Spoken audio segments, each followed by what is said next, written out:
حضرت خبیب بن سلیم کے پاس ایک لکڑی کا پیالہ تھا، آپ نے وہ اٹھایا نا، ایک پتھر کے نیچے رکھ دیا۔ پتھر کے نیچے جب رکھا تو اس میں سے دو نہریں جاری ہوئی، ایک دودھ والی ایک شہد والی، ایک دودھ والی ایک شہد والی، نہریں دو، ایک دودھ والی ہے ایک شہر والی ہے۔ بندہ پھر تڑپ گیا، مچل گیا، آنکھوں نے دیکھا کہ پتھر میں سے دودھ بھی آ رہا ہے، شہد بھی آ رہا ہے۔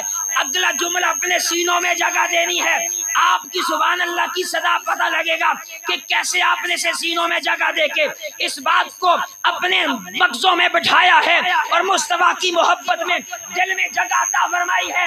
اس نے جب دیکھا پتھر سے دودھ بھی آ رہا ہے، شہد بھی آ رہا ہے، تڑپ کے کہنے لگا یو شیخ ای درجہ بچے یافتے، شیخ یہ مقام کیسے مل گیا، یہ مرتبہ کیسے مل گیا؟ شیخ کہنے لگا بمطابعت محمد رسول اللہ، فرمایا جب سے کملی والے کا غلام ہوا اللہ نے یہ مقام عطا فرما دیا، جب سے غلام رسول اللہ کا ہوا ہوں رب نے یہ مقام دے دیا ہے کہ مجھ سے میرے لیے پتھر سے دودھ بھی آتا ہے، شہد بھی آتا ہے۔ آپ نے فرمایا بیٹا سن، قوم موسیٰ علیہ السلام کی مخالف تھی، مخالفت کرنے والی تھی، لیکن جب قوم موسیٰ نے پانی مانگا، موسیٰ علیہ السلام نے پتھر پہ عصا مارا، ایک نہیں 12 چشمے جاری ہوئے۔ کتنے چشمے جاری ہوئے؟ 12 چشمے جاری ہوئے۔ بس میرا آخری پیغام اور میری گفتگو ختم ہو جائے گی۔